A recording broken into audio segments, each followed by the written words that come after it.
എൻ്റെ കൂടെ ഉള്ളത് ഒരു ക്യൂട്ട് ഫാമിലിയാണ്. Finland Mallu and family.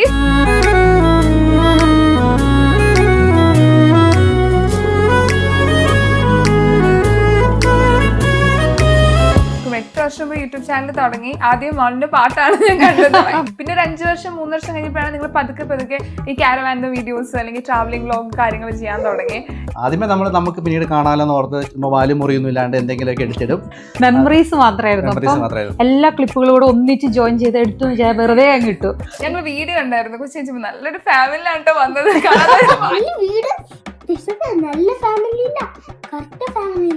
ഇവൻ ചോദിച്ചു മേടിച്ച ബേബിയാന്ന് ഞങ്ങൾ പറയും.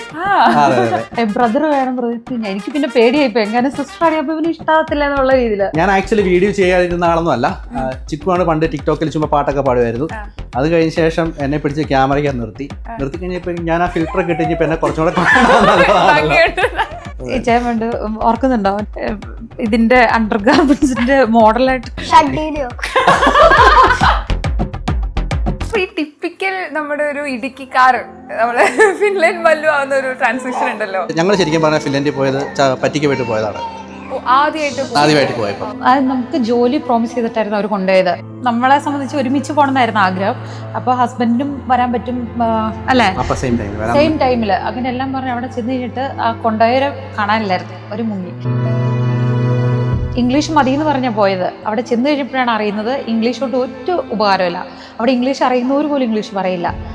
അതുകൊണ്ടാണ് ഈ പുറത്തു പോയിട്ടുള്ള ആളുകളൊന്നും തിരിച്ച് നാട്ടിലേക്ക് വരണ്ടെന്നൊരു ഡിസിഷൻ എടുക്കുന്നത്. ഒരു 10 വർഷം കഴിയുമ്പോൾ ഞങ്ങൾ നാട്ടിലേക്ക് തിരിച്ചു പോരാമെന്നുള്ള പ്രതീക്ഷയിലാണ് ഫിൻലൻഡിൽ പോയത്. പൊതുവേ ഞങ്ങൾ കുറച്ച് നാൾ പുറത്ത് നമ്മൾ താമസിച്ച് കഴിഞ്ഞാൽ നമ്മൾ കുറച്ച് മനസ്സൊക്കെ ഭയങ്കര ലൈറ്റ് ആവും. നമ്മളെ ആൾക്കാർക്ക് പെട്ടെന്ന് പറ്റിക്കാൻ പറ്റും. അതേ സ്ഥാനത്ത് ഇവിടെ പിടിച്ചിരിക്കണമെന്നുണ്ടെങ്കിൽ നല്ല തകൃതം വേണം. അത് ഇവിടെ പഠിച്ച് ഇവിടെ ജീവിച്ച് അത് അങ്ങനെ ആ ഒരു കുറച്ച് നാളൊരു ഗ്യാപ്പ് വന്നിട്ടുണ്ടെങ്കിൽ നമ്മളിവിടെ എന്ത് പരിപാടി ചെയ്താലും ചിലപ്പോൾ സക്സസ് ആവണമെന്നില്ല. ഫിൻലൻഡിൽ പോയി കഴിഞ്ഞാൽ ഏറ്റവും നല്ല വശം എന്ന് പറയുന്നത് നമുക്ക് കുറച്ച് ശാന്തമായിട്ട് ജീവിക്കാൻ പറ്റും. നമുക്ക് ഫിൻലൻഡിൽ റിലീജിയൻ പറയാൻ പാടില്ല, പിന്നെ അതുപോലെ തന്നെ രാഷ്ട്രീയവും പറയാൻ പാടില്ല. ക്രൈമായിട്ട് അവർ കൺസിഡർ ചെയ്യുന്ന കാര്യമാണ്. വർക്ക് പ്ലേസിലൊക്കെ ഇപ്പോൾ പറഞ്ഞു കഴിഞ്ഞാൽ നമ്മുടെ ജോലിയൊക്കെ പോകും. 1ാം ക്ലാസ്സിലോട്ട് വിടണമെങ്കിൽ അവർ കാണുന്ന മാനദണ്ഡം എഴുതാൻ പഠിക്കലൊന്നുമല്ല. വഴക്കിടാതെ ഫ്രണ്ട്സിൻ്റെ കൂട്ടത്തിൽ കളിക്കാൻ പറ്റണം, പിന്നെ അവർക്ക് ഡ്രസ്സ് തന്നെ ഇടാൻ പറ്റണം, ടോയ്ലറ്റ് ഹൈജീൻ ചെയ്യാൻ പറ്റണം. അങ്ങനത്തെ ബേസിക് കാര്യങ്ങളായാലാണ് അവർ 1ാം ക്ലാസ്സിലോട്ട് വിടുന്നത്. നിങ്ങളുടെ ലവ് മാരേജ് ആയിരുന്നോ? എങ്ങനെ നിങ്ങൾ കണ്ടുപിട്ടിയ ലവ് സ്റ്റോറി ഒന്ന് എനിക്ക് കേൾക്കണമെന്നുണ്ട്. ഞാനൊരു കട്ടൻ കാപ്പി കുടിക്കാൻ വേണ്ടി ചിക്കുവിന്റെ അടുത്ത്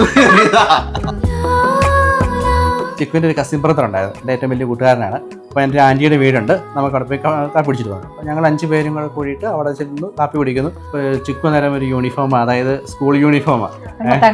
അപ്പോൾ ഒരു മിന്നായം പോലെ നമ്മൾ ചായ കുടിക്കുന്നതിനിടയ്ക്ക് ആ യൂണിഫോം ഇതും നമുക്ക് പെട്ടെന്ന് സ്ട്രൈക്ക് ചെയ്തു. ഞാൻ നേരെ അവനോട് ചോദിച്ചു, എടാ എനിക്ക് കൊച്ചിനെ കെട്ടിച്ചേരാമെന്ന് ചോദിച്ചു. ഇത് ടിവിയിൽ വരുന്നല്ലേ ബുദ്ധി വിളിച്ചാരോന്ന് അറിയത്തില്ല. അത് കുഴപ്പമില്ല, പിള്ളേരെ പപ്പ മമ്മി പ്രപ്പോസ് ചെയ്യുന്ന കാണണോ? മുഖത്ത് നമ്മൾ കുറച്ച് ഫീലിങ്സ് കൊടുത്തോണ്ട്, അതായത് എന്നാന്ന് എനിക്ക് അറിയത്തില്ല.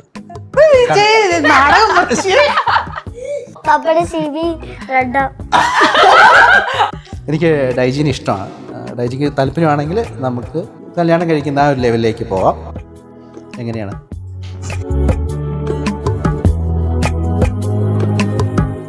നമ്മുടെ കട്ടള തടിയല്ലല്ലോ, സ്റ്റീലല്ലേ? സ്റ്റീലോ? പെട്ര, കട്ടളയോട് കൂടിയ സ്റ്റീൽ ഡോസ്, തടിയേക്കാൾ മികച്ചത്.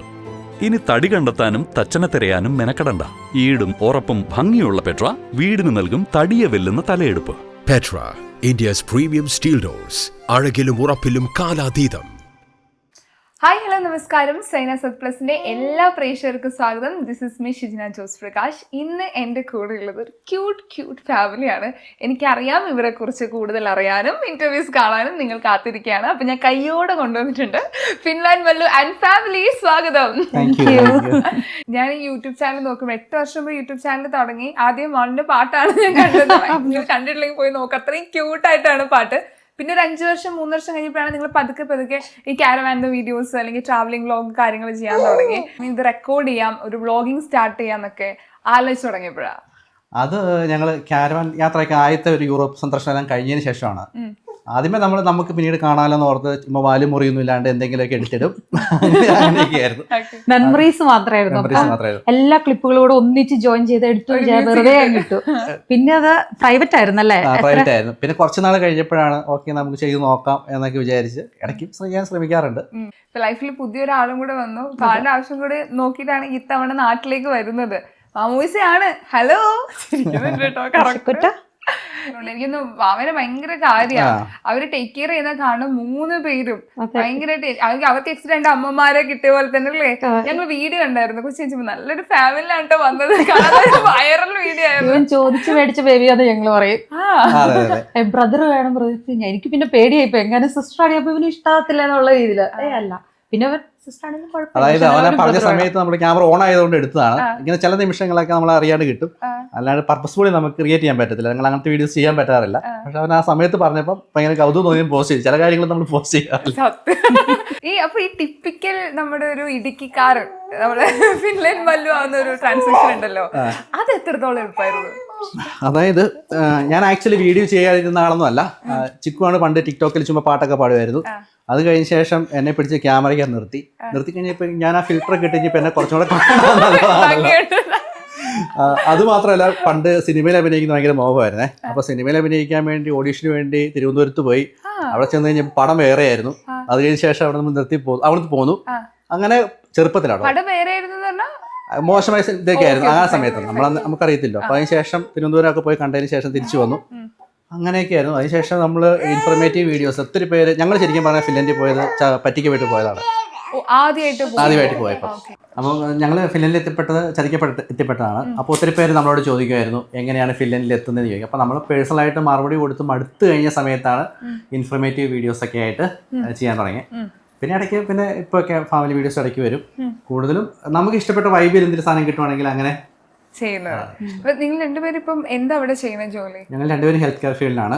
ചിക്കു ഹോസ്പിറ്റലിൽ ജോലി ചെയ്യുന്നു, ഞാൻ ഹോം കെയറിൽ ജോലി ചെയ്യുന്നു. അപ്പൊ അവിടെ പോയി ചതിക്കപ്പെട്ട് വീണ്ടും നിങ്ങൾ പഠിക്കണമായിരുന്നു. അത് നമുക്ക് ജോലി പ്രോമിസ് ചെയ്തിട്ടായിരുന്നു അവർ കൊണ്ടുപോയത്.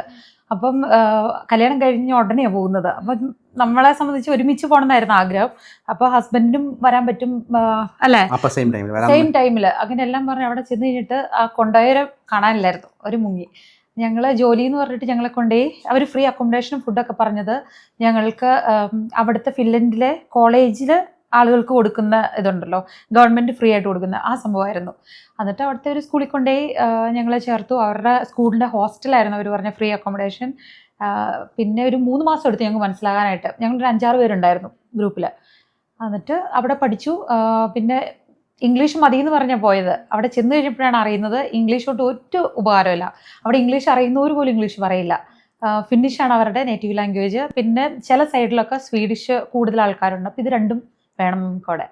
എന്നിട്ട് പിന്നെ ഞങ്ങൾ ലാംഗ്വേജിന് കുറച്ച് പ്രിഫറൻസ് കൊടുത്ത് ഈ സ്കൂളിൽ അവർ പഠിക്കാൻ വിട്ടപ്പോൾ എന്നിട്ട് അങ്ങനെ പിന്നെ അവിടെ പോയിട്ട് പിന്നെ ഡയറക്റ്റ് മാർക്കറ്റിംഗ്, അതായത് അവിടെ കൂടുതലും മൈനസ് വെതർ ആയിരിക്കും, ടെമ്പറേച്ചർ ആയിരിക്കും. അപ്പം അതായത് -20-25 എന്ന് വെച്ച് കഴിഞ്ഞാൽ നമ്മളിവിടെ ഈ ഡയറക്റ്റ് മാർക്കറ്റിങ്ങിന് ആളുകൾ പോകത്തില്ലേ, അതുപോലെ അവിടെ അത് ചെയ്യാൻ പാടില്ലാന്നുണ്ട് താനും. പക്ഷേ ഈ സ്നോയ്ക്കകത്തോടെ നടന്നു പോകേണ്ടത്. അപ്പം ഈ പോയ സമയമായപ്പോഴേക്കും നമ്മളിപ്പോൾ ഇവിടെ നിന്നൊക്കെ വാങ്ങിച്ചേക്കുന്ന കുറച്ച് ക്ലോത്ത്സും ജാക്കറ്റുകളും കാര്യങ്ങളൊക്കെയാണ് ശരിക്കും പറഞ്ഞാൽ അവിടുത്തെയാണ് നമുക്ക് ഇനഫായിട്ട് വേണ്ടത്. അപ്പോൾ അവിടെ ചെന്ന് അതൊക്കെ ഇട്ട് ഈ 10-25 കിലോ വെയിറ്റൊക്കെ തൂക്കിയിട്ട് അങ്ങനെ നടന്നു. ഒരു വീടെന്ന് പറഞ്ഞാൽ ചിലപ്പം 2 കിലോമീറ്റർ 3 കിലോമീറ്റർ അകലെയായിരിക്കും. അപ്പോൾ അത്രയും ഈ മുട്ടിനൊപ്പം സ്നോയ്ക്കകത്ത് നല്ല ഇനഫായിട്ടുള്ള ഷൂസ് ഇല്ല, ജാക്കറ്റ് ഇല്ല, ഗ്ലൗസ് ഇല്ല, അങ്ങനെ ഉള്ള. അത് കഴിയുമ്പോഴേക്കും കുറച്ച് നേരം കഴിയുമ്പോഴേക്കും കാലെല്ലാം ചുമന്ന്. അത് പറയുമ്പോൾ ഭയങ്കര എക്സാജറേഷൻ ആയിട്ട് തോന്നും. പക്ഷേ റിയാലിറ്റിയിൽ നമ്മളിവിടുന്ന് പോയപ്പോൾ കൊണ്ടുപോയത് സ്പോർട്സ് ഷൂ ആയിരുന്നു ഇട്ടത്. അവിടെ ചെന്ന് കഴിഞ്ഞ് നമുക്കൊരു കുറച്ച് വർഷം കഴിയുമ്പോഴാണ് മനസ്സിലായി സീസൺ അനുസരിച്ച് ഓരോന്നിനും വ്യത്യാസമുണ്ടെന്നുള്ളത്. അപ്പോൾ ഈ സ്പോർട്സ് ഷൂ ഇട്ടുകൊണ്ട് ഞങ്ങൾ ഈ മറ്റേ വിൻ്റർ ടൈമിലായിരുന്നു ഞങ്ങളുടെ ഈ ഡോർ ടു ഡോർ സെയിലും സംഭവം നടന്നുകൊണ്ടിരുന്നത്. അന്നേരം ജാക്കറ്റ് ആണെങ്കിലും അവിടുത്തെ സ്പ്രിങ്ങിലും ഓട്ടത്തിലൊക്കെ ഇടുന്ന പോലത്തെ ജാക്കറ്റാണ് ഇവിടുത്തെ നമ്മുടെ വിൻ്റർ ജാക്കറ്റ് എന്നും പറഞ്ഞ് നമ്മൾ കൊണ്ടുപോയത്. അതും ഇനഫായിരുന്നില്ല. എന്നിട്ട് പോയി കഴിഞ്ഞ് വരുമ്പോഴാണ് ഈ പറഞ്ഞ പോലെ കാല് മറ്റേ ബേണാവും, കോൾഡ് ബേൺ എന്ന് പറയുമല്ലോ, തണുത്ത് അങ്ങനെയാവുമായിരുന്നു. ഒത്തിരി ചിലപ്പോൾ ഇപ്പൊ കാണുന്ന ആൾക്കാർക്ക് അത് ഭയങ്കര നിങ്ങളോട് പോയി സക്സസ് ആയിട്ട് നിൽക്കുന്നത്, പക്ഷെ അതിന് പുറകെ ഉള്ള ഒരു ഹാർഡ് വർക്കിങ്ങും അല്ലെ സ്ട്രഗിൾ പീരീഡ് ആരും അറിഞ്ഞു കാണില്ല. എല്ലാവരുടെ ലൈഫിലും കാണും. പുറത്തൊക്കെ പോയി ജീവിക്കുന്ന നല്ല ശതമാനം ആൾക്കാരും വളരെയധികം കഷ്ടപ്പെട്ടിട്ടും സ്ട്രഗിൾ ചെയ്തിട്ടൊക്കെയാണ് ഇപ്പം പിന്നെ അതിനുള്ള സാഹചര്യങ്ങൾ വരെ കുറവായിട്ടുള്ള സിറ്റുവേഷനാണ് ഇപ്പം. ഇപ്പൊ എല്ലാ ദൈവം അനുഗ്രഹിച്ച് കുഴപ്പമില്ലാതെ. പിന്നെ റൂൾസും ചേഞ്ച് ചെയ്ത് നമ്മൾ ചെയ്യുന്ന സമയത്ത് ചില കോഴ്സുകളൊക്കെ ഫ്രീ ആയിരുന്നു അല്ലേ, ഒത്തിരി ഫുഡ് ഫ്രീ ഉണ്ടായിരുന്നു സ്കൂളുകളിൽ. ഇപ്പം അതെല്ലാം ഇപ്പം മാറി, മാറി. മാറ്റങ്ങളെല്ലാം വന്നു. ഒത്തിരി ഫീസ് മാറ്റങ്ങൾ. വന്നു, അങ്ങനെയൊക്കെ ഒത്തിരി കാര്യങ്ങളായിട്ട്. ഫിൻലൻഡിൽ താമസിക്കുന്ന ഒരാള് അപ്പം നമ്മൾ എന്തൊക്കെ കാര്യങ്ങൾ സാക്രിഫൈസ് ചെയ്യണം, അല്ലെങ്കിൽ എന്തൊക്കെ കാര്യങ്ങൾ ഫിൻലാൻഡിൽ പോയി കഴിഞ്ഞാൽ നാട്ടിനെ അപേക്ഷിച്ച് നമുക്ക് ചില കാര്യങ്ങൾ എക്സ്പ്ലോർ ചെയ്യാം, ചിലതൊക്കെ നല്ലതാണ്, അങ്ങനെ തോന്നി 2 വശങ്ങൾ ചോദിക്കുകയാണെങ്കിൽ? ഫിൻലൻഡിൽ പോയി കഴിഞ്ഞാൽ ഏറ്റവും നല്ല വശം എന്ന് പറയുന്നത് നമുക്ക് കുറച്ച് ശാന്തമായിട്ട് ജീവിക്കാൻ പറ്റും. ഈവൻ നമ്മളൊരു ഓഫീസിൽ പോവുകയാണ്, നമ്മുടെ ആവശ്യം അവരുടെ ആവശ്യമായിട്ട് അവർ നടത്തിത്തരും. ഓക്കെ. അത് പോപ്പുലേഷൻ കുറവുകൊണ്ടായിരിക്കാം, പക്ഷേ അവിടുത്തെ മറ്റേ ആൾക്കാർ കൈക്കൂലിയൊന്നും പ്രതീക്ഷിക്കാത്തത് കൊണ്ടായിരിക്കാം. ഇവിടെ വന്ന് നമ്മളൊരു കാര്യത്തിന് വേണ്ടി ചെയ്ത് കഴിഞ്ഞാൽ നമ്മൾ ഒത്തിരി കഷ്ടപ്പെടണം. നമ്മുടെ ഒരു ദിവസം പോവുകയാണ്. മറ്റേത് നമുക്ക് ആ 1 മണിക്കൂറാണ് നമുക്ക് അവർ കഴിഞ്ഞാൽ 1 മണിക്കൂർ കൊണ്ട് ആ കാര്യം നടത്തി കിട്ടും. അതാണ് അതിൻ്റെ വ്യത്യാസം. ശരിക്കും പറഞ്ഞാൽ ഇപ്പോൾ എല്ലാവർക്കും അങ്ങനെയാണെന്ന് അറിയത്തില്ല. ഞങ്ങളെ സംബന്ധിച്ച് നാട് ഭയങ്കര ഇഷ്ടമാണ്. ഒരു 10 വർഷം കഴിയുമ്പോൾ ഞങ്ങൾ നാട്ടിലേക്ക് തിരിച്ചു പോരാമെന്നുള്ള പ്രതീക്ഷയിലാണ് ഫിൻലൻഡിൽ പോയത്. അങ്ങനെയൊക്കെ ആഗ്രഹിച്ചു ഇടയ്ക്ക് പോരാന്നൊക്കെ വിചാരിച്ചു. അത് കഴിഞ്ഞ ശേഷം റിയാലിറ്റി വന്നപ്പോഴേക്കും പൊതുവേ ഞങ്ങൾ കുറച്ച് നാൾ പുറത്ത് നമ്മൾ താമസിച്ച് കഴിഞ്ഞാൽ നമ്മൾ കുറച്ച് മനസ്സൊക്കെ ഭയങ്കര ലൈറ്റാവും. നമ്മളെ ആൾക്കാർക്ക് പെട്ടെന്ന് പറ്റിക്കാൻ പറ്റും. അതേ സാധനത്ത് ഇവിടെ പിടിച്ച് നിൽക്കണമെന്നുണ്ടെങ്കിൽ നല്ല തകൃതം വേണം. അത് ഇവിടെ പഠിച്ച് ഇവിടെ ജീവിച്ച് അത് അങ്ങനെ ആ ഒരു കുറച്ച് നാളൊരു ഗ്യാപ്പ് വന്നിട്ടുണ്ടെങ്കിൽ നമ്മളിവിടെ എന്ത് പരിപാടി ചെയ്താലും ചിലപ്പോൾ സക്സസ് ആവണമെന്നില്ല. ചിലർക്ക് സക്സസ് ആവും. ഗൾഫിൽ അങ്ങനെയല്ല കേട്ടോ. പൊതുവേ യൂറോപ്യൻ രാജ്യങ്ങളിലൊക്കെ പോയിട്ട് തിരിച്ചു വരാത്തതിൻ്റെ കാരണം ഇവിടെ വന്ന് എന്ത് ചെയ്യുമെന്ന് അറിയത്തില്ല. അവിടെ കുറച്ച് കാമായിട്ട് ജീവിക്കുന്നു. അതൊക്കെ തന്നെയാണ്. അതുകൊണ്ടാണ് ഈ പുറത്ത് പോയിട്ടുള്ള ആളുകളൊന്നും തിരിച്ച് നാട്ടിലേക്ക് വരണ്ട എന്നൊരു ഡിസിഷൻ എടുക്കുന്നത്. പൊതുവെ പറയാറില്ലേ, കുറച്ച് സമ്പാദിച്ച് നാട്ടിലേക്ക് വന്നിട്ട് സെറ്റിൽഡ് ആവാം എന്ന് തീരുമാനിക്കുന്ന ഒത്തിരി പേരുണ്ട്. പക്ഷെ ഇപ്പൊ അങ്ങനെയാണ്. ഇപ്പം നമുക്കൊരു സേവിങ്സ് ആയതിനു ശേഷവും നാട്ടിലേക്ക് വരണ്ട, അതിനുള്ളൊരു കാരണം എന്താ? സേവിങ്സ് അങ്ങനെ ആകുന്നില്ല എന്നുള്ളതാണ് സത്യം. ചെലവ് കൂടുതൽ. അതായത് നമുക്കൊരു മാസം കിട്ടുന്നതനുസരിച്ച് നമുക്ക് അവിടെ ചെലവുകളുണ്ട്. ഫാമിലിയായിട്ട് കുടുംബമായിട്ട് ജീവിക്കുമ്പോൾ നമ്മുടെ വീടായിട്ടോ അല്ലെങ്കിൽ നമ്മുടെ മറ്റുള്ള കാര്യങ്ങൾ വണ്ടി ഇതെല്ലാം ആയിട്ട് ചെലവുകളുണ്ട്. അപ്പം നമ്മൾ ഉദ്ദേശിക്കുന്ന പോലെ ഒന്നും നമുക്ക് ബാലൻസ് സേവിങ്സ് ഉണ്ടാക്കാൻ പറ്റത്തില്ല. അതൊരു കാരണമാണ്. പിന്നെ ഇത്രയും നാൾ 10-30 വർഷമൊക്കെ അവിടെ ജോലി ചെയ്തതിന് ശേഷം പിന്നെ പെൻഷൻ വാങ്ങിച്ച് ശാന്തമായിട്ട് അവിടെ ജീവിക്കാൻ വേണ്ടി നിർബന്ധിതരാകുവാണ്. ആഗ്രഹമുണ്ട്. ഇവിടെ വന്നു കഴിയുമ്പോഴേക്കും 1 മാസം 2 മാസമൊക്കെ ഒരു പ്രവാസിക്ക് നിന്ന് കഴിയുമ്പോഴേക്കും ഒരു രസമാണ്. അത് കഴിഞ്ഞ് നിൽക്കണമെങ്കിൽ നല്ല എമൗണ്ട് വേണം, നല്ല ബിസിനസ്സോ അല്ലെങ്കിൽ നല്ലൊരു ജോലി വേണം. അത് ഇത്രയും നാൾ മാറി നിന്ന് നിൽക്കുന്ന ഒരു പ്രവാസിയെ സംബന്ധിച്ചിടത്തോളം അത് ഇവിടെ വന്ന് വീണ്ടും അതുപോലെ കണ്ടെത്തുക എന്ന് പറയുന്നത് അത്ര ഈസി അല്ല. അല്ലെങ്കിൽ അവരുടെ ഏതെങ്കിലും കസിൻസോ ആരെങ്കിലും ബ്രദേഴ്സൊക്കെ ഇവിടെ ഉണ്ടെങ്കിൽ അതിൻ്റെ കൂട്ടത്തിൽ പാർട്ടാവുകയാണെങ്കിൽ കുറച്ചും കൂടി എളുപ്പമായിരിക്കും. അതൊക്കെ തന്നെയാണ് മെയിനായിട്ടുള്ള എനിക്ക് തോന്നിയിരിക്കുന്നത് കേട്ടോ. ഓരോരുത്തർക്കും ഓരോ രീതിയിലാണ്. നിങ്ങൾക്ക് ഇപ്പോഴും നാട്ടിലേക്ക് തിരിച്ചു വരണല്ല, ഫിൻലാൻഡ് തന്നെ മതി, അങ്ങനെ ഉണ്ടോ? പിള്ളേർ അവിടെ ഫിനിഷ് സ്കൂൾ ഓൾറെഡി സ്റ്റാർട്ട് ചെയ്തു. അപ്പോൾ ഇവരുടെ ലാംഗ്വേജും ഫിനിഷ് തന്നെയാണല്ലോ. അപ്പം ആദ്യം നമ്മൾ അങ്ങനെയായിരുന്നു തീരുമാനിച്ച് തിരിച്ചിങ്ങോട്ട് വരാമെന്ന്. പക്ഷെ ഇവരവിടെ സ്കൂളിൽ പോകാൻ തുടങ്ങിയപ്പം അവിടെ തന്നെ ഈവൻ സ്കൂൾ ചേഞ്ച് ചെയ്യണ കാര്യം പറഞ്ഞാൽ വരെ ഇവർക്ക് ഭയങ്കര സങ്കടമാണ്. അപ്പം പിന്നെ അങ്ങനെ പോകാൻ നമ്മളും പയ്യെ അവിടെ ഇനിയിപ്പോൾ അറിയില്ല എന്നത്തെ കാലത്തൊന്നും. ഇവരുടെ എഡ്യൂക്കേഷനെ കുറിച്ച് അറിയണം. അവിടുത്തെ കുട്ടികളുടെ എഡ്യൂക്കേഷൻ എങ്ങനെയാ? ഇപ്പോൾ സ്കൂൾ എഡ്യൂക്കേഷൻ എല്ലാം ഫ്രീ എഡ്യൂക്കേഷനാണ്. പിന്നെ നമ്മുടെ നാട്ടിലെ ഇവിടുത്തെ പോലെ ഒത്തിരി പിള്ളേർക്ക് പഠിക്കേണ്ട. ഇപ്പോൾ ഇവിടെ എന്ന് വെച്ച് കഴിഞ്ഞാൽ ഹോംവർക്കൊക്കെ എന്ന് വെച്ച് കഴിഞ്ഞാൽ ഒത്തിരി വന്നു കഴിഞ്ഞാൽ പിള്ളേർ രാവിലെ 5 മണിക്ക് എണീറ്റ് പഠിക്കണം, അങ്ങനെയല്ലേ. ഇവരെയൊക്കെ സംബന്ധിച്ച് കഴിഞ്ഞാൽ ഇപ്പോൾ നമ്മൾ ഫേസ് ചെയ്തേക്കുന്നത് 6th സ്റ്റാൻഡേർഡ് വരെയുള്ള കാര്യങ്ങളാണ് നമ്മൾ ഫേസ് ചെയ്തേക്കുന്നത്. അപ്പം അതുവരെ എന്ന് വെച്ച് കഴിഞ്ഞാൽ മാക്സിമം ഒരു 20 മിനിറ്റ് അല്ലെങ്കിൽ ഹാഫ് ആൻ അവർ മാത്രമാണ് ആഴ്ചയിൽ 3 ദിവസം ഹോംവർക്ക് ഉള്ളൂ. പിന്നെ അവിടെ ജീവിക്കുമ്പം അവരറിയേണ്ടത് കുറച്ച് കാര്യങ്ങൾ മാത്രമായിരിക്കുമല്ലോ. ഫിൻലൻഡ് എന്ന രാജ്യത്തെക്കുറിച്ച് അല്ലെങ്കിൽ യൂറോപ്പിലെ ചില രാജ്യം ഏറെക്കുറെയൊക്കെ ഇതാണല്ലോ. അപ്പോൾ അവർക്ക് പഠിക്കാനുള്ള വിഷയങ്ങളും കുറവാണ്. ഇന്ത്യയിൽ പഠിക്കുന്ന ഒരാളെ സംബന്ധിച്ച് ഇവരറിയേണ്ടത് ഇന്ത്യയിലെ ഒത്തിരി സംസ്ഥാനങ്ങളുണ്ട്, ഒത്തിരി പോപ്പുലേഷൻ, ഒത്തിരി കാര്യങ്ങൾ അറിയണം. അപ്പോൾ ഇവിടെ പിടിച്ച് നിൽക്കണമെങ്കിൽ ഇവിടുത്തെ എഡ്യൂക്കേഷൻ തന്നെ വേണം. ഫിൻലൻഡിനെ സംബന്ധിച്ച് പിള്ളേർക്ക് പഠിക്കുന്നതിൻ്റെ ഭാരം അങ്ങനെ ഇല്ല. ഇവർക്ക് പിന്നെ വീക്കെൻഡ് ആയി കഴിഞ്ഞാൽ ഹോംവർക്ക് ഇല്ല. ഇപ്പൊ നാട്ടിലൊരു കുട്ടി വളരുന്നേക്കാട്ട് അവിടുത്തെ സ്കൂൾ എഡ്യൂക്കേഷനൊക്കെ എന്തൊക്കെ മാറ്റങ്ങളാണ് വരിക, അല്ലെങ്കിൽ ബെറ്റർ ആയിട്ട് തോന്നിയിട്ടുള്ള ഒരു കാര്യം എന്താ? പിള്ളേർ നല്ല അവരുടെ ക്യാരക്ടറിലൊരു ചേഞ്ച് വരും. ഒരു ഭയങ്കര അതിനെന്താണെന്ന് പറയുന്ന ഒരു ഡിസിപ്ലിൻ അവർക്ക് നന്നായിട്ട് വരും. അതായത് അടിച്ചേൽപ്പിക്കുന്ന ഫീലിലല്ല, നാച്ചുറലി അവർക്ക് അത് ഉണ്ടായി വരും.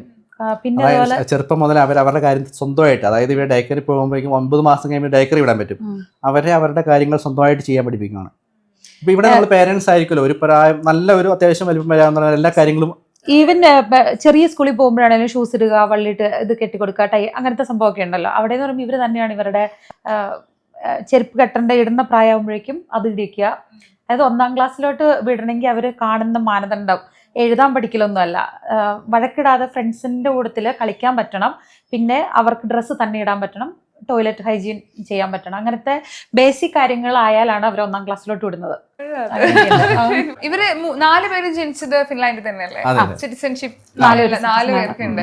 അത് അവിടുത്തെ ഇപ്പൊ ഹോസ്പിറ്റൽഷിപ്പ് നമ്മൾ പറയില്ലേ, നമ്മുടെ നാട്ടിലെ ഹെൽത്ത് സെന്ററിൽ നമുക്ക് ഹോസ്പിറ്റലിൽ പോകാനും ഡോക്ടറെ കാണിക്കാനൊക്കെ എളുപ്പമായിരിക്കും. പക്ഷെ എപ്പോഴും കേൾക്കുന്ന ഒരു പരാതി, പുറം രാജ്യങ്ങളിൽ പോയി കഴിഞ്ഞാൽ ക്യൂ നിൽക്കണം, അതെ ഒരു ലാബിൽ പോണെങ്കിൽ തന്നെ ഒരു 2-3 മാസം വെയിറ്റ് ചെയ്യണം എന്നൊക്കെ.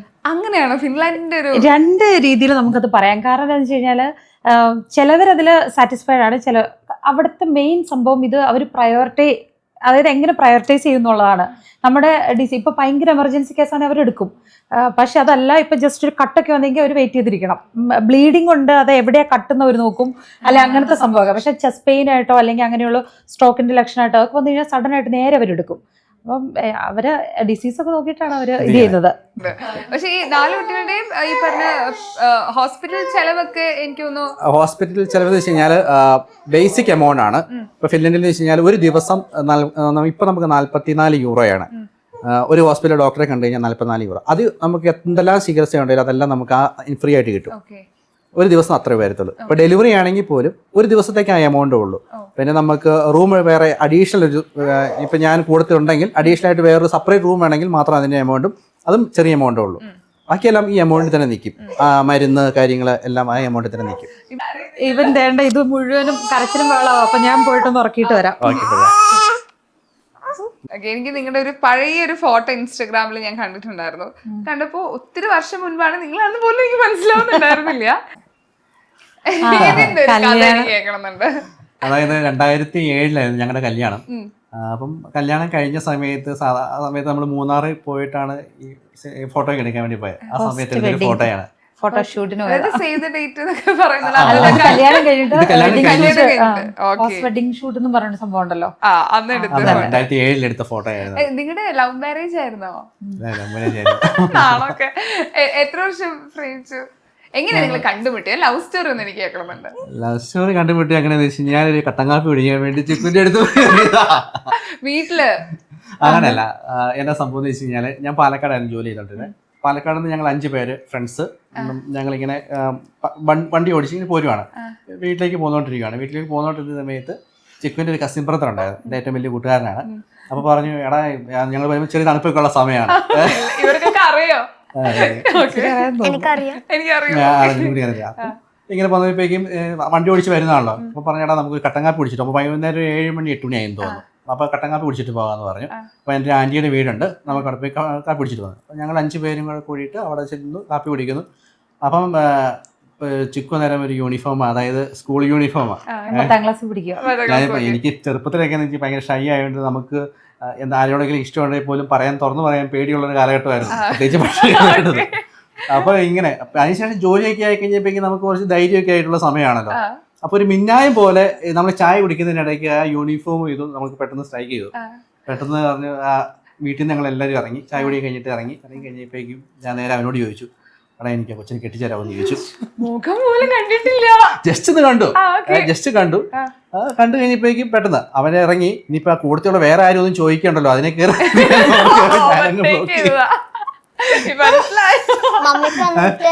വേറെ ആളിനെ ഇഷ്ടാണോ ആയിരുന്നോ? അപ്പൊ അത് കഴിഞ്ഞപ്പോഴേക്കും അവനോട് ചോദിച്ചു. അന്നേരം അവൻ അമ്മിനും മില്ലും എടുക്കത്തില്ലോ, നീ എന്നാ പറ്റും, നീ എന്റെ ആന്റിയുടെ കൊച്ച അവര് കളി നടക്കത്തില്ല എന്ന് പറഞ്ഞു. അതങ്ങനെ ഒരു 1.5 വർഷ കാലഘട്ടം ഞാൻ അവനെ ഇട്ട് ഇങ്ങനെ ശല്യം ചെയ്യുക.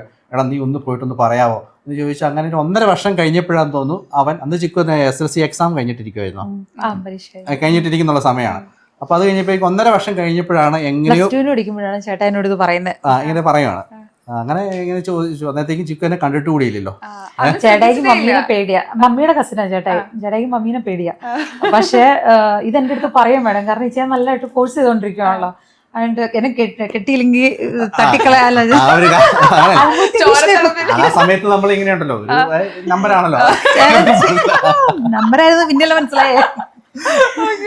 +2 പഠിച്ചോണ്ടിരുന്നപ്പോ ചേട്ടാ ഇത് പറയാനായിട്ട് ഒരു ദിവസം ചേട്ടാ ഇങ്ങനെ വീട്ടിൽ വന്ന് സ്റ്റേ ചെയ്യുന്ന ആളല്ല. ഒരു ദിവസം വീട്ടിൽ വന്ന് നിന്നു. ഞങ്ങൾ ഒരുമിച്ച് പള്ളിയിൽ പോയി നടന്നു വരുന്നു. എന്നെ കൊണ്ടിട്ട് കൊച്ചു ശേഷം സ്കൂളിലെ ശേഷം ഒക്കെ ചോദിക്കുന്നുണ്ട്. അപ്പൊ ഒരു പരിചയമില്ല, ചേട്ടാ ഇങ്ങനെയൊന്നും ഇത് ചെയ്യുന്ന ആളല്ല. ഇതന്നെ എനിക്ക് ഇങ്ങനെ അവസാനം വീടെത്താറായപ്പോഴേക്കും ഇങ്ങനെ ശ്വാസം മുട്ടി പെട്ടെന്ന് പറയില്ലേ, അത് എടി നീ ഓർക്കുന്നുണ്ടോ പണ്ട് എന്റെ കൂട്ടത്തിൽ വന്ന കൂട്ടുകാരെ നിനക്ക് അറിയത്തില്ല, എന്റെ കൂട്ടുകാർ ഇവരൊക്കെ എന്ന് പറഞ്ഞു. അപ്പൊ അതിന്റെ പ്രിൻസിനെ നീ അറിയുമെന്ന് ചോദിച്ചു, നീ കണ്ടായിരുന്നു എന്ന് ചോദിച്ചു. അറിയില്ല ഏട്ടാ ഏതാന്ന് ചോദിച്ചു. അങ്ങനെ പറഞ്ഞാണ് ചെറിയ സംഭവം ഇൻട്രൊഡ്യൂസ് ചെയ്യുന്നത്. നീ മമ്മിയുടെ അടുത്ത് ഇപ്പൊ പറയണ്ട കേട്ടോ എന്നൊക്കെ പറഞ്ഞിട്ട് അത് അങ്ങനെ പറഞ്ഞത് സംഭവം. അത് കഴിഞ്ഞതിന് ശേഷം എന്നെ കണ്ടിട്ടില്ലല്ലോ. അത് കഴിഞ്ഞ ശേഷം എൻ്റെ നമ്പർ ചോദിച്ചു. അന്ന് എത്രയാണ് 2002 തോന്നുന്നു. ആ സമയത്ത് അന്ന് ഫോണുള്ള സമയമാണ്. ആ സമയത്ത് എന്നെ പരീക്ഷിക്കാൻ വേണ്ടി ഇവര് കൂടുതൽ പഠിക്കുന്ന എല്ലാവരും കൂടിയിട്ട് എന്റെ കൂട്ടുകാർ, അത് ഞാനിത് ഫ്രണ്ട്സിനോട് നമ്മൾ പറയുമല്ലോ, നമ്മൾ ഫ്രണ്ട്സിനോട് പറയുമ്പോ അവര് പറഞ്ഞു അന്നത്തെ ബുദ്ധി എനിക്ക് നാണമാണ് ഇതൊക്കെ വിളിച്ചു പറയാൻ. അയ്യേ എപ്പോഴും ക്രിഞ്ചാണ്. പക്ഷെ കാലഘട്ടത്തില് അവര് പറഞ്ഞതെന്ന് വെച്ച് കഴിഞ്ഞാല് ഈ മറ്റേ പെൺകൊന്നന്മാരൊക്കെ എന്നുണ്ടെങ്കിൽ വൈദ്യുതികളൊക്കെ എന്നുണ്ടെങ്കിൽ ഭയങ്കര ചീപ്പ് വേർഡാണ് യൂസ് ചെയ്യണത്. പക്ഷെ എന്നാലും നമ്മളിങ്ങനെ പറയില്ല, അതായത് ജസ്റ്റ് ഒരു പെൺകൊച്ചി ഇപ്പൊ ആരെങ്കിലും ഫോൺ ചെയ്യുവാണെങ്കിൽ ഓക്കെ ലേഡി സൗണ്ട് കേട്ട് കഴിഞ്ഞാൽ ഭയങ്കര ഇങ്ങനെ കത്തിച്ച് വർത്താനം പറഞ്ഞുകൊണ്ടിരിക്കും. അപ്പൊ ചുമ്മാ വിളിച്ചു നോക്കണേ അങ്ങനത്തെ ആളാന്നുണ്ടെങ്കിൽ ആരാന്ന് പോലും മാറ്റർ ആയിരിക്കില്ല, ചിലപ്പോൾ വർത്താനം പറഞ്ഞുകൊണ്ടിരിക്കും എന്ന് പറഞ്ഞു. എന്നിട്ട് ഞങ്ങൾ 2-3 പേര് കൂടിയിട്ട് അന്ന് ഇങ്ങനെ മറ്റേ STD ബൂത്ത് ഉണ്ടല്ലോ, അപ്പൊ ദൈവമേ ഇത് TV-ൽ വരുന്നല്ലേ ചേ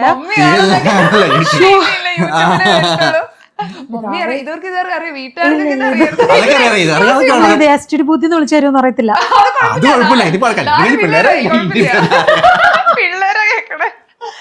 വിളിച്ചു കഴിഞ്ഞപ്പോഴേക്കും ഹലോ വേറൊരാളുടെ പേരിലാണ് വിളിച്ചത്. ഇച്ചിരി ഒരു എന്താ പറയാ ഒരു വോയിസ് ഒക്കെ ചേഞ്ച് ചെയ്തിട്ട് മോഡുലേഷൻ ഒക്കെ വരുത്തിയാണ് വിളിച്ചത്. അവൻ വിളിച്ചു കഴിയുമ്പോഴേക്കും റോങ് നമ്പർ എന്ന് പറഞ്ഞിട്ട് അപ്പോഴും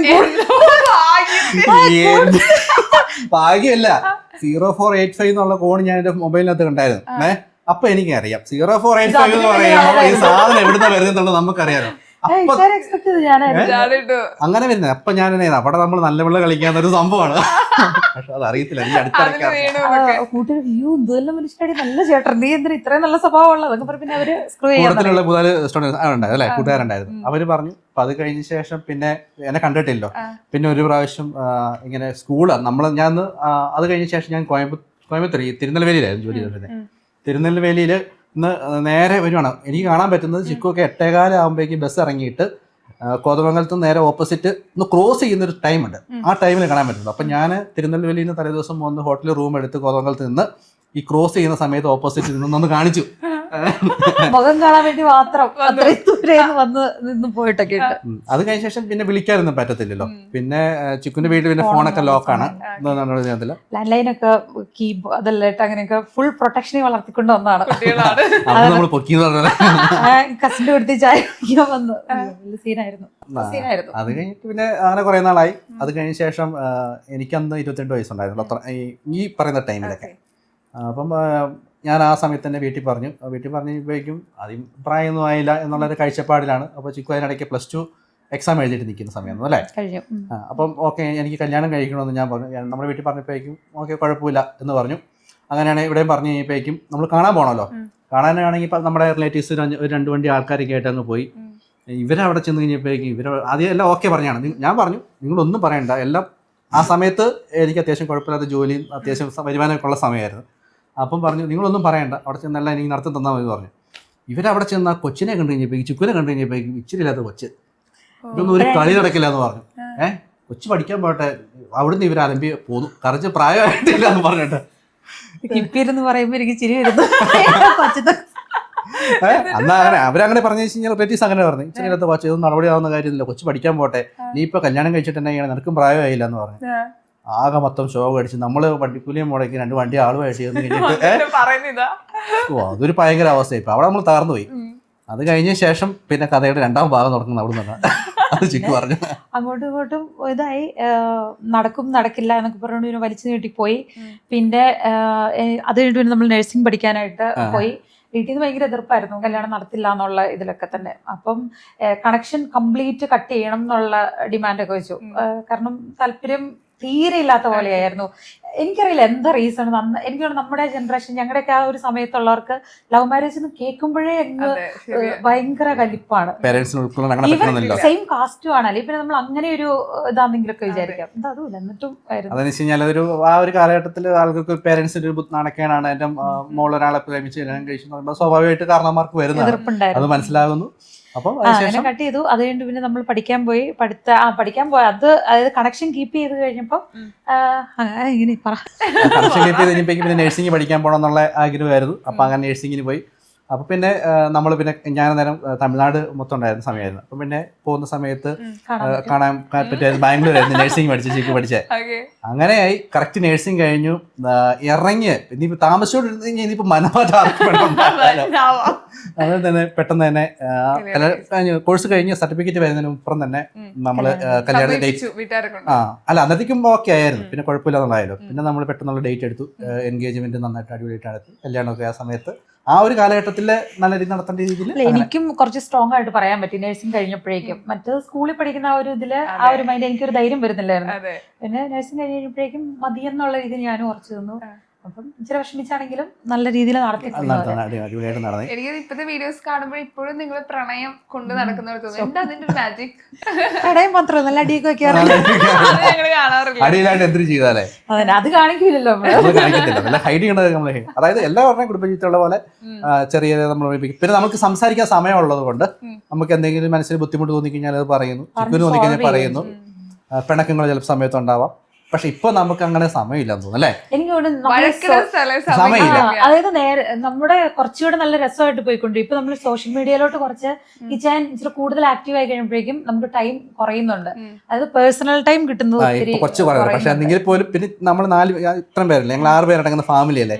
അപ്പം അവരുടെ കുഞ്ഞു കുഞ്ഞു കാര്യങ്ങളും ഫുൾ എൻഗേജ്ഡ് ആണ്. അതായത് ഇപ്പം മാളവിന്റെ ആണെങ്കിലും ഒരു കാര്യത്തിനും അല്ലെങ്കിൽ ചക്കിയുടെയും ജോണിക്കുട്ടിയുടെയും എൻഗേജ്ഡ് ആകുമ്പോൾ നമ്മൾക്ക് പിന്നെ ഇങ്ങനെ വഴക്കുണ്ടാക്കാനോ അല്ലെങ്കിൽ പറയാൻ അങ്ങനെ ഒരു സമയത്തിന്റെ ഒരു ഇതില്ല.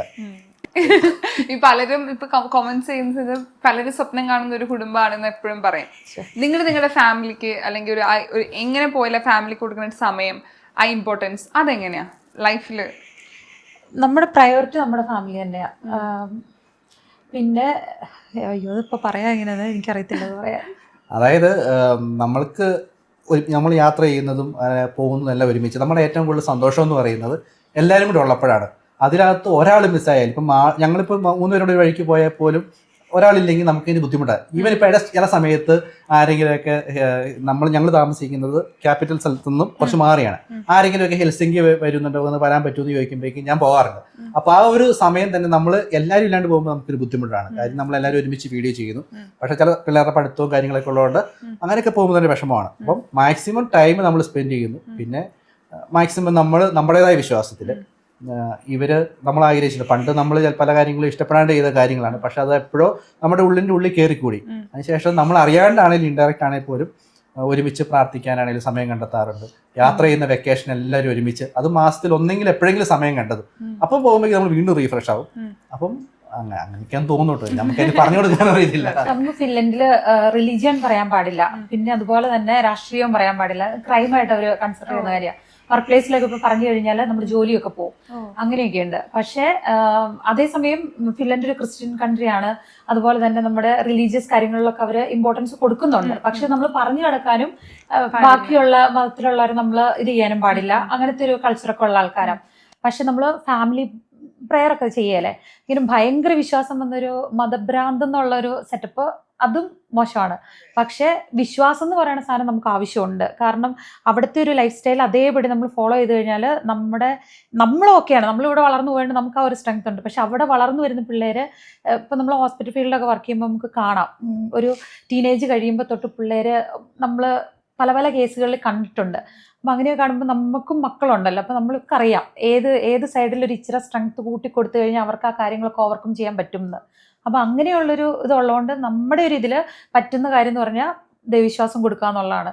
ഭയങ്കരമായിട്ടും അങ്ങ് സ്പ്രെഡ് ചെയ്ത് നടക്കാനല്ല, അവർക്കൊരു ഇന്നർ സ്ട്രെങ്ത് കിട്ടാൻ, ഒരു സ്പിരിച്വൽ ഒരു ഇത് വേണം. ഒരു മനുഷ്യൻ എന്ന് പറയുമ്പോൾ എല്ലാം വേണമല്ലോ. നമ്മൾ ഫുഡ് കഴിക്കുന്ന പോലെ മനസ്സിന് ആരോഗ്യം വേണം, ശരീരത്തിന് ആരോഗ്യം വേണം. അതുപോലെ ഒരു ആത്മാവിൻ്റെ ഒരു ശക്തിക്ക് വേണ്ടിയിട്ട് നമ്മൾ വീട്ടിൽ നോർമൽ പ്രെയറുള്ള, അല്ലാണ്ട് അങ്ങനത്തെ സംഭവങ്ങളൊന്നുമില്ല. ദൈവസ്നേഹം എന്നുള്ളൊരു കാര്യം മാത്രം പരിചയപ്പെടുത്തി നമ്മുടെ കൊച്ചുനാളിൽ നമ്മൾ പഠിച്ച കാര്യം കുട്ടികളെ കൂടി ഒന്ന് അല്ല, നമ്മളിങ്ങനെ ഡെയിലി നമ്മുടെ ലൈഫിന്റെ പാർട്ടായിട്ട് ചെയ്യുമ്പോൾ അവർക്ക് ഇപ്പൊ നമ്മളിപ്പോ ചില ദിവസങ്ങളിൽ കുരിശ് വരയ്ക്കാൻ നമുക്കൊരു മടിയാണ് തന്നെ ഇവർ പറയും, പപ്പ നമുക്ക് കുരിശ് വരച്ചിട്ട് കിടക്കാന്ന് ഇവര് പറയുമ്പോൾ നമുക്ക് കിട്ടുന്ന ഒരു ഫീൽ ഉണ്ടല്ലോ, സന്തോഷം. ഇതൊരു നിങ്ങൾക്ക് ടാസ്ക് തരാം. നിങ്ങൾ ഇതൊരു പ്രപ്പോസ് ചെയ്തിട്ടില്ല എന്നല്ലേ പറഞ്ഞത്? നിങ്ങൾക്ക് പപ്പ മമ്മി പ്രപ്പോസ് ചെയ്യുന്ന കാണണോ? ചെറുതായിട്ടൊരു പ്രപ്പോസൽ വർഷങ്ങൾക്ക് മുമ്പ് അതിനൊരു സാധ്യത നമുക്ക് കിട്ടിയിട്ടില്ലല്ലോ. ഇന്ന് നമുക്ക് ലൈവായിട്ട് അത് കുട്ടികളുടെ മുമ്പിൽ വെച്ചിട്ട്.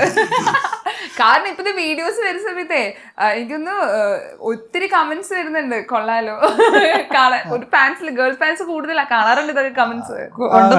കാരണം നമ്മളെ ഫോളോവേഴ്സിൽ ഏറ്റവും കൂടുതൽ 85% പേര് ഫോളോ ചെയ്യുന്നത് ബോയ്സ് ആണ് ചെയ്യുന്നത്. മറ്റേ എന്തോ ഇത് ഞാൻ നോക്കാം, നമുക്കറിയാലോ നമ്മൾ ഫാമിലി ആയതുകൊണ്ട് തന്നെ നമുക്ക് അങ്ങനെ പ്രശ്നങ്ങളൊന്നും ഇതുവരെ ഫീൽ ചെയ്തിട്ടില്ല.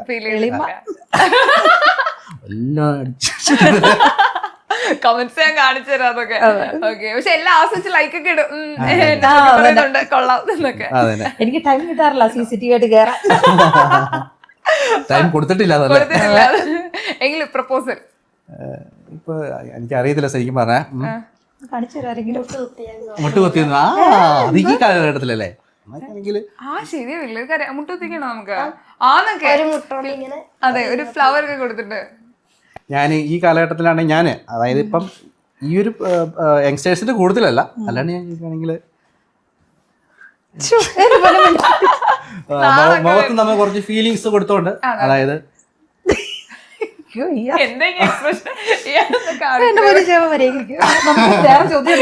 ഇത് കൊള്ളാട്ടോ.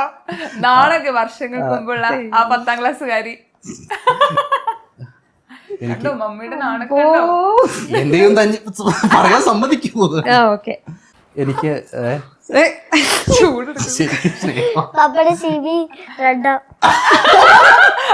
ഇത് ചോക്കല, ഇത് ആൾക്കാർ കാണുന്നല്ലേ എന്നാന്ന് എനിക്ക് അറിയത്തില്ല,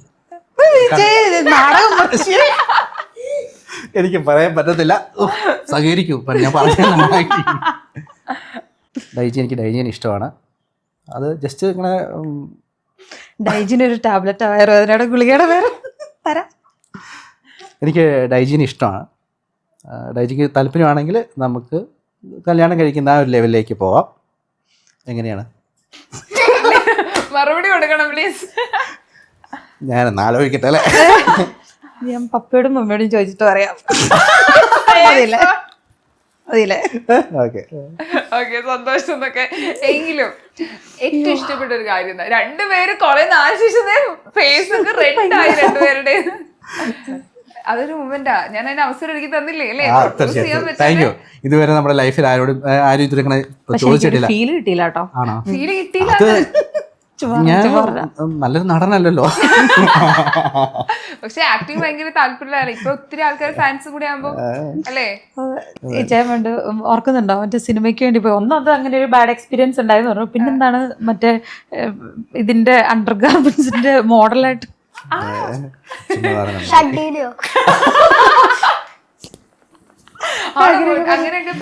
അല്ല, ഞാൻ കോയമ്പത്തൂരായിരുന്നു. അപ്പൊ കോയമ്പത്തൂർ ആ സമയത്തൊക്കെ അങ്ങനെ ചോദിക്കുന്നുണ്ട്, പക്ഷെ ഞാൻ പോയതിലില്ല. ഗജനി സിനിമയിലെ